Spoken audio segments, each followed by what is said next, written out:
तो बहुत बहुत स्वागत है जोरदार तरीके से मेरे इंडियन नेवी के जितने भी लवर हैं देश के अंदर। बिल्कुल बेहतरीन अपॉर्चुनिटी आपके सामने आ चुकी है, बिल्कुल डायरेक्ट एसएसबी, कोई रिटन एग्जामिनेशन नहीं। और कमाल की बात, वैकेंसीज भी 260 प्लस वैकेंसीज आपके सामने हैं। और कमाल की बात कि नेवी की इस एंट्री के माध्यम से साल में 2 बार आपको बैक टू बैक अपॉर्चुनिटी मिलती है और इतने ही number of vacancy, that mean 500 plus vacancies हमेशा इसके अंदर आती हैं इंडियन नेवी के अंदर इस एंट्री के माध्यम से, जिसके लिए बच्चों को मुझे लगता है बढ़ चढ़ के अप्लाई करना चाहिए।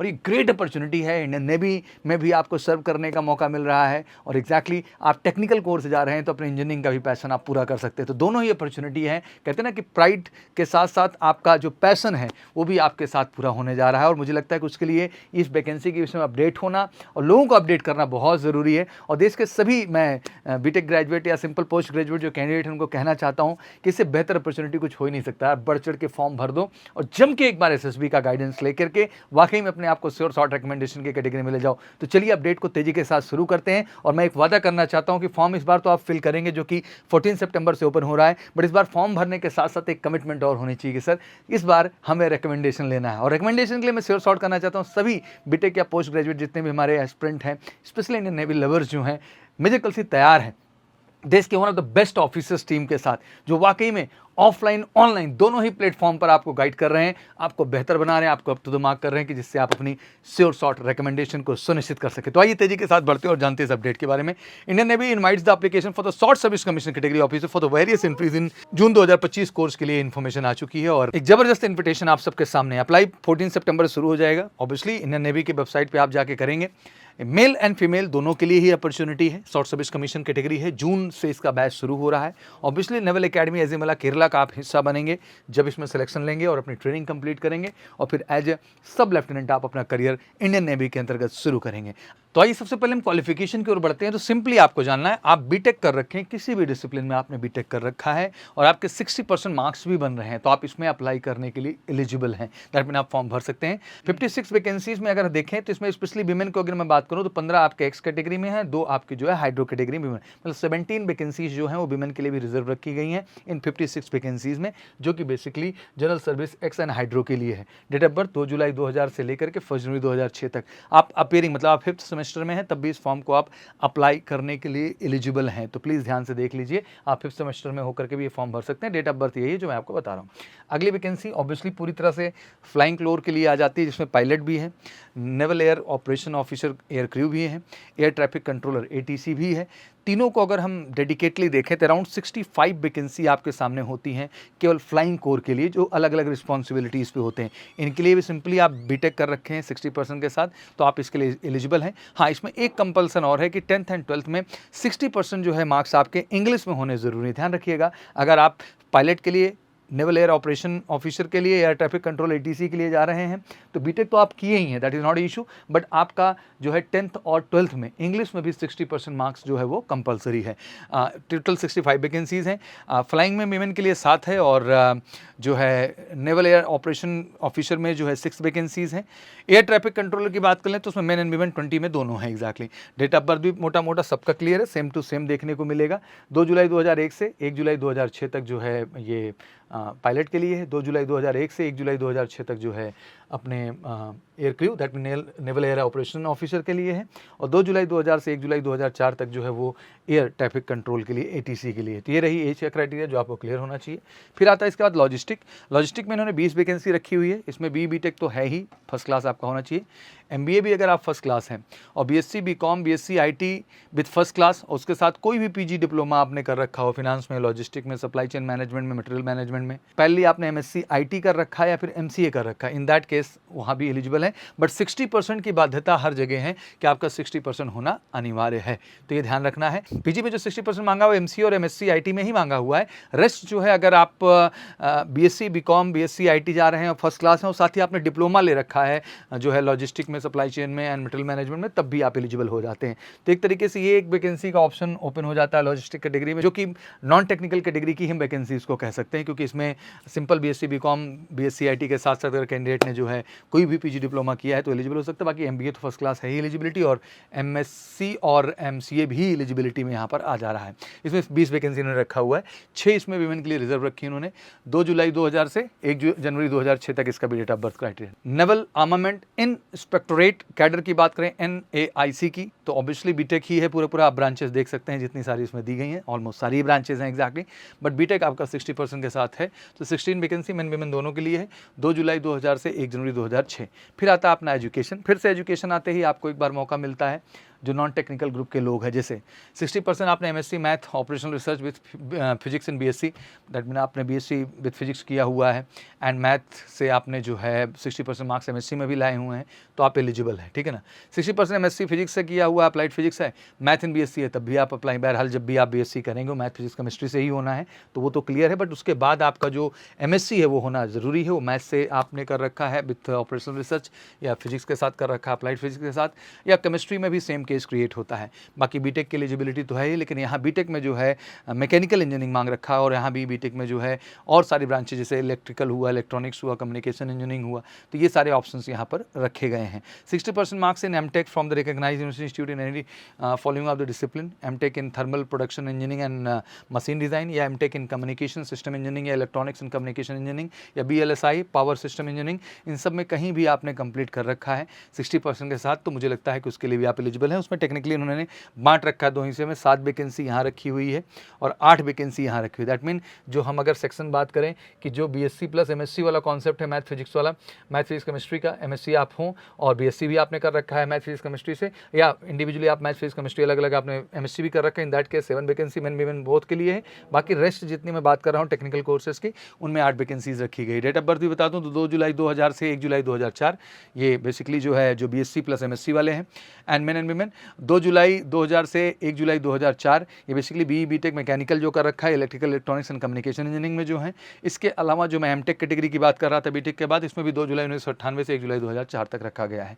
Candidate applying for the education entry must scored minimum 60% marks in 10th and 12th and minimum 60% marks in English class 10th and 12th। तो ध्यान रखना है कि ओवरऑल भी 10th 12th में आपका 60% होना ज़रूरी है, और इंग्लिश में भी आपके 60% मार्क्स होने ज़रूरी हैं 10th एंड 12th में। ये ध्यान रखिएगा जो भी एजुकेशन ब्रांच के लिए अप्लाई कर रहे हैं और इस एजुकेशन को फुलफिल कर रहे हैं। बहुत कम लोगों में अवेयरनेस है, मुझे लगता है कि जो भैया हैं, बड़े हैं, जिन्होंने MSc कर रखा है, प्लीज़ उनको अवेयर करिए इसके विषय में। MBA जो कर रखे हैं उनको अवेयर करिए, जो MCA कर रखे हैं उनको अवेयर करिए इसके विषय में कि हाँ ये भी एक बेहतर अपॉर्चुनिटी इसके लिए भर सकते हैं। बाकी बीटेक वाले तो हर जगह भर ही सकते हैं, उसमें कोई दिक्कत ही नहीं है।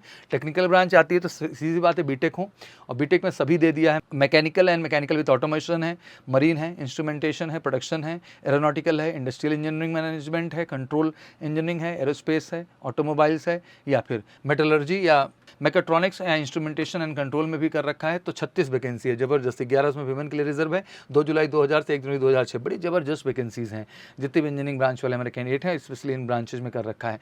वहीं electrical branch and general service GS की बात करें हम लोग, वहाँ इंजीनियरिंग ब्रांच थी। अब इलेक्ट्रिकल ब्रांच में बात करें तो देख ही सकते हैं इलेक्ट्रिकल में जितने भी हैं BTech विद 60% इलेक्ट्रिकल्स हो, इलेक्ट्रॉनिक्स हो, इलेक्ट्रिकल एंड इलेक्ट्रॉनिक्स हो, electronics and communication, electronics and telecommunication हो, टेलीकम्युनिकेशन हो, अप्लाइड इलेक्ट्रॉनिक्स एंड कम्युनिकेशन हो AEC, इंस्ट्रूमेंटेशन हो, इलेक्ट्रॉनिक्स एंड इंस्ट्रूमेंटेशन हो, इंस्ट्रूमेंटेशन एंड कंट्रोल हो, अप्लाइड इलेक्ट्रॉनिक्स एंड इंस्ट्रूमेंटेशन हो, पावर इंजीनियरिंग हो, या फिर पावर इलेक्ट्रॉनिक्स हो। तो बेसिकली इसमें भी 42 वैकेंसी रखी गई है केवल इलेक्ट्रिकल ब्रांचेस के लिए जो कैंडिडेट्स कर रखे हैं। और मेन वीमेन की बात करें तो वीमेन में 13 वैकेंसी रिजर्व है। 2 जुलाई 2000 से 1 जनवरी 2006 तक का क्राइटेरिया है। वैकेंसीज टेंटेटिव बढ़ घट सकती हैं, that is not a issue. Merchant navy वालों के लिए भी कुछ ऑप्शंस है जो वर्किंग है और वहाँ से सर्टिफाइड है, उनको भी डेट ऑफ बर्थ में रिलीफ देकर उन्हें भी मौका दिया गया है। या स्पेशली कमर्शियल पायलट लाइसेंस जिनके पास है उनको भी डेट ऑफ बर्थ में रिलैक्सेशन है। 2 जुलाई 2000 से 1 जुलाई 2006 तक इसमें मौका दे रखा है, क्योंकि इन सब में एज में उतना लिबर्टी नहीं मिला हुआ है, यहाँ थोड़ी एज में लिबर्टी दी गई है। तो ऑब्वियसली आप सब भी बढ़ चढ़ के अप्लाई कर सकते हैं। बहुत सारे कैंडिडेट NCC के हैं तो उनको भी क्लियर कर देना चाहता हूँ कि 5% in cut off marks toward the short listing for the SSB। तो SSB जब शॉर्ट लिस्टिंग होती है तो थोड़ा सा भाई कट ऑफ बढ़ता है, तो अगर NCC आप हैं तो आपके लिए बहुत बेनिफिशियल हो जाता है, और C सर्टिफिकेट होल्डर्स के लिए स्पेशली है।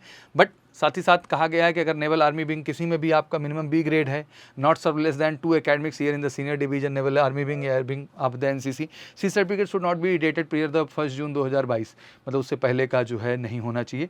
ये 1 जून 2022 के जो है दिन से या उसके बाद का ही होना चाहिए जो एनसीसी सर्टिफिकेट आपका है, तभी आप एलिजिबल हो पाएंगे इसके लिए। Final selection will be subject to the verification of certificate, जैसे कि एनसीसी वगैरह का सब देखा जाएगा, सारी वैलिडिटी आपकी चेक होगी, उसके आधार पे ही वो आपको रिलैक्सेशन वहाँ पे मिल पाएगा इस चीज़ के लिए, ठीक है ना। तो सिंपल क्लियर हो गया। इसमें एक और बात कही गई, candidate who have graduate post graduate in the final year with the minimum 60% marks aggregate in equivalent CGPA, वो भी कर सकते हैं, कोई दिक्कत की बात नहीं। मतलब अपीयरिंग वाले भी कैंडिडेट्स के लिए अप्लाई कर सकते हैं, कोई दिक्कत की बात नहीं है। बस जब फाइनली ज्वाइनिंग के लिए आप जाएं तब तक आपके डॉक्यूमेंट्स कंप्लीट होने चाहिए। इस हिसाब से जो 5th ईयर में है वो एलिजिबल हो जाते हैं मेरे हिसाब से। The candidate required fulfil the education qualification, obviously joining INA जब पहुंचना होगा आपको जून 2025 में, तो उससे पहले चाहिए होगा, नहीं तो फिर वहाँ से आपको आउट कर दिया जाएगा, तो ध्यान आपको रखना है। Specified number of the candidate based on the service requirement who have chosen SSC pilot entry will be consider for the SSB CPSS and aviation medical examination. तो ध्यान रखिएगा, जो बेसिकली फ्लाइंग कोर के लिए अप्लाई कर रहे हैं, मतलब पायलट कैटेगरी के लिए, वो सीपीएसएस टेस्ट भी गुजरेंगे। That computerise pilot selection system का एक टेस्ट होता है, वो वहाँ पे होगा, और एविएशन मेडिकल एग्जामिनेशन का जो पैरामीटर है उसके आधार पर उनको गुजरेंगे। ये स्पेशली जो फ्लाइंग कोर के उनके लिए मेडिकल स्टैंडर्ड वही है सारे के सारे।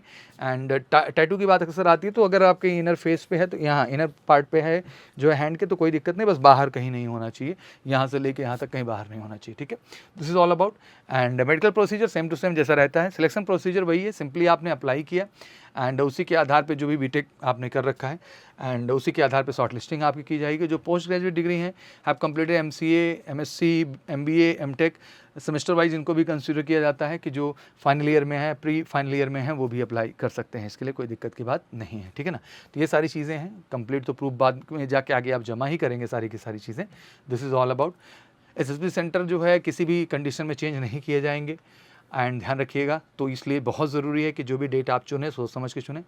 Merit list will be prepared based on the SSB marks for the all entries in the availabilities of vacancies, medical clearance of the respective entry, candidate declare fit in medical examination would be appointed as the availability of the vacancy in the entry. तो obviously SSB के marks ही आपके final merit होंगे, तो इसमें पूरा best आपको SSB part पे देना है।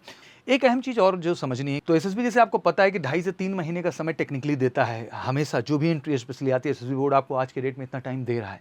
अगर वो 2.5 से 3 महीने दिया तो उसका कारण है, बिकॉज वो चाहता आप अपनी कम्युनिकेशन पे, जनरल अवेयरनेस पे और ओवरऑल पर्सनैलिटी पे, साइकोलॉजी के दृष्टि से, स्क्रीनिंग के पार्ट से, इंटरव्यू के पार्ट से आप एक बेहतर काम करें, खुद को अप टू द मार्क करें, जो रिक्वायरमेंट है ऑफिस लाइक क्वालिटीज़ का वो आप में होना चाहिए। और एक्जैक्टली जब तक एक प्रॉपर सही ढंग से असेसमेंट नहीं होगा, फीडबैक नहीं मिलेगा, उसका डेवलपमेंट पे काम नहीं होगा, चीज़ें नहीं हो पाएंगी। अक्सर आप लोग क्या सोचते हैं कि 14 दिन की ट्रेनिंग होगा, 21 दिन, 14-21 दिन की ट्रेनिंग से कुछ ना होना है। वो एक प्रोसेस है जो आपने फेस किया और चले गए, आपको एक्जैक्टली पता ही नहीं चला कि आपका क्या परफॉर्मेंस है, क्या कमियां हैं, और उन पे कमियों पे काम ही नहीं किया गया आपके साथ।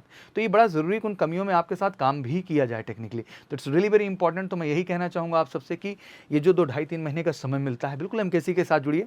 ऑफलाइन तो बेस्ट ऑप्शन है, उसका तो कोई अल्टरनेटिव ही नहीं है, बट ऑनलाइन भी जुड़ करके आप उतनी ही बेहतर तैयारी कर सकते हैं ऑफिशियल नंबर पर कॉल करके 9696330033 पर। तो ये पूरा प्रोसेस है एंड इसी के साथ सब लेफ्टिनेंट की तरह आप करियर शुरू करते हैं वहाँ पे जब सारी चीज़ें क्लियर हो जाती हैं। इंडियन नेवल अकेडमी एजिमला, आप केरला में आपका पूरा ट्रेनिंग पार्ट वहाँ पे कंप्लीट किया जाता है। फॉर्म सिंपली joinindiannavy.gov.in पे जाएंगे और मेजर कल्सी क्लास की वेबसाइट पे भी हम नोटिफिकेशन सेक्शन में लिंक दे देंगे, वहाँ से भी क्लिक करके आप जा करके जो है इजीली इस फॉर्म को अप्लाई कर सकते हैं। बाकी फॉर्म को लेके क्या डॉक्यूमेंट्स है, क्या प्रोसीडिंग है, एक स्पेशल वीडियोज़ के लिए बनाएंगे जिसमें सारी चीज़ें हम आपको प्रॉपर ढंग से बता देंगे डॉक्यूमेंट से रिलेटेड, और फॉर्म भरते समय किन किन सावधानियों का आपको ख्याल रखना है। नोटिफिकेशन आने के बाद वो अपडेट मैं आपके सामने ला दूंगा पुनः, जिससे आप ईजिली फॉर्म को प्रॉपर ढंग से प्रोसेस कर पाएँ। अभी की अपडेट यही है कि आप टेक्निकली इस एंट्री के बारे में जानें, इतनी अच्छी वैकेंसीज़ हैं, साल में 2 बार आ रही, इनके बारे में जानें, और एग्जैक्टली क्वालिफिकेशन बेहतर ढंग से आप समझें। बीटेक तो क्लियर ही हो गया, बट आज एमबीए, एमसीए, एमएससी, आईटी, ये भी जो बच्चे किए हुए कैंडिडेट्स हैं उनके लिए भी बेहतर ऑप्शन है, ये भी वो बेहतर ढंग से जाने। तो मुझे लगता है कि एक बेहतर अपॉर्चुनिटी आप सबको बढ़ चढ़ के भरना चाहिए और देश में इसको ज़्यादा से ज़्यादा अवेयर करेगी, क्योंकि जितने भी बीटेक एस्पिरेंट हैं या पोस्ट ग्रेजुएट कैंडिडेट भारत के अंदर हैं जो एक्जैक्टली कंफ्यूज हैं बेहतर करियर ऑप्शन को लेकर के, तो मुझे लगता है उनके लिए बिल्कुल ये पैनासिया है, रामबाण की तरह करियर ऑप्शन है। और इंडियन नेवी जैसे प्रेस्टीजियस ऑर्गेनाइजेशन का हिस्सा बनने का मौका मिल रहा है, तो देरी नहीं होना चाहिए। 14 सितंबर को जम के फॉर्म भरिए और फॉर्म भरने के साथ लग करके अगले 2-2.5-3 महीने एमकेसी के साथ प्रिपेयर करिए, असेसमेंट, फीडबैक और डेवलपमेंट के प्रॉस्पेक्ट्स, और एक्जैक्टली इस बार श्योर शॉर्ट रिकमेंडेशन दीजिए। तो एक बार आप सबको फिर से बहुत बहुत शुभकामनाएं, विश यू गुड लक। जय हिंद, जय भारत।